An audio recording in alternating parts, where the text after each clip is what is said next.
আজকে আমরা চলে আসলাম বাংলা দোকান, যেখানে মাছ, দেশীয় মাছ থেকে শুরু করে দেশীয় সবজি এবং দেশীয় গ্রোসারি সব আইটেম পাওয়া যায়।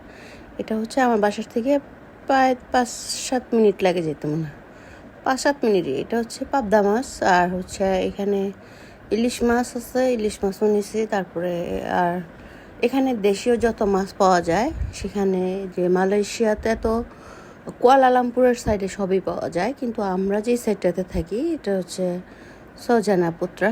তো এই সাইডটাতে দেশীয় জিনিসের বাজার বা শপিং সেন্টারগুলা খুবই কম। তো হাতের কাছে যদি যাই, তো এই দোকানটাই সবচেয়ে বেশি আমার যাওয়া হয়। আর এখানের মানে যারা বিক্রি করে আর কি, ভাইরা সবাই বাংলাদেশি। এটা বাংলাদেশি ভাইয়েরই দোকান। তো বাংলাদেশি জিনিসগুলো ওনারা আনে এবং খুবই তাজা, মানে এতই ফ্রেশ যে খুবই সুন্দর। টাটকা মাছগুলো আমার খুবই ভালো লাগছে।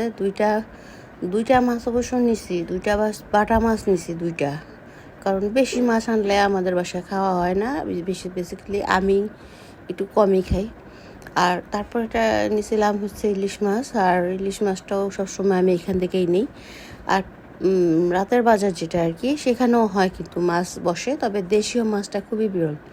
এখান থেকে আমি কচুরমুখী সব কিছুই 1 কেজি যদি নিই, তাহলে হয়েছে আপনার আমাদের বাসার জন্য খুবই সমস্যা। আর এখানের কচুটা আমি এর আগেও নিছি, আমরা এটাকে কচুরমুখী বলি, অন্যরা কি বলেন আপনারা জানি না। আর এটা হচ্ছে ধনিয়া পাতা। আর হচ্ছে এইখানে দেখেন একই দোকানে নেই গ্রোসারি আইটেম, তারপরে মানে দেশীয় আটার থেকে শুরু করে একেবারেই আমাদের বাংলাদেশের প্রত্যেকটা জিনিস এখানে পাওয়া যায়।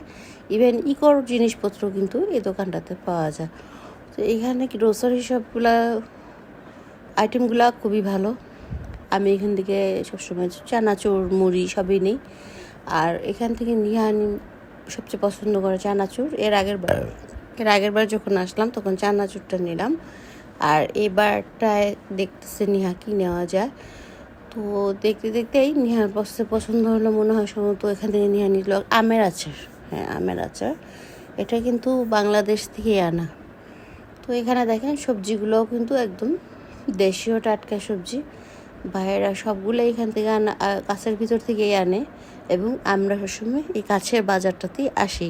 তাই প্রায় আমাদেরকে এই বাজারে কিন্তু দেখা যায়। তারপরে বাজারটা করে আমরা মাছ কাটতে দিলাম। ইলিশ মাছটা ভাইয়া কাটতেছিল, আর আমরা এই ফাঁকে আফিন ব্যাংকে যাব। তো রাস্তার ওই পারেই কিন্তু মসজিদ, একটা খুব চমৎকার একটা মসজিদ মাশাআল্লাহ। তো আমরা আফিন ব্যাংকের বুথে ঢুকলাম এবং সেখান থেকে টাকা তুলে আমরা আবার যাব, ওই সাইডেই যাবো আর কি। আর এইখানে দেখেন গাছগুলা চমৎকার, একসাথে লাগায় রাখছে গাছগুলো, এত সুন্দর, মানে ছোট ছোট টবের মধ্যে একসাথে করে লাগানো। আর আমরা এখানে চলে আসছি সাইদ মাজু। এখানে শুধু চা খাবো আজকে, কারণ অন্য আর কিছুই খাবো না, খেতেও ইচ্ছে করছে না, কেউই খাবে না। তাই আমি আর নিয়ে 2 কাপ চা নিয়ে ভাগাভাগি করে চিয়ার্স। চা খুব আনন্দের সাথে খেলাম, কারণ চাটা সত্যি আমাদের খুব পছন্দের।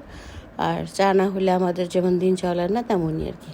তো আমরা কিন্তু এখানে সুন্দরভাবে দাম দিয়ে চলে আসছি। আর হচ্ছে আমরা দাম দিছি বলতে কি, এইখানের ভাইরা আমার থেকে দাম একটু কমই রাখে, এটাও সত্যি।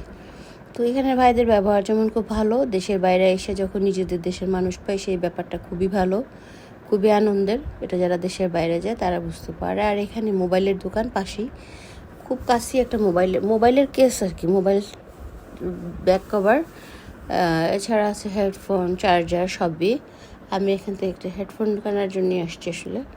তো যাক, হেডফোন নিলাম, খুব ভালো। এরপরে চলে আসলাম একটা লাইব্রেরি থেকে কেনাকাটা করে সোজা বাসায় বাজার টাজার নিয়ে, এবং বাসায় যেতে যেতে কিন্তু রাত্র হয়ে গেল। তো আজকে এই পর্যন্ত, আল্লাহ হাফেজ।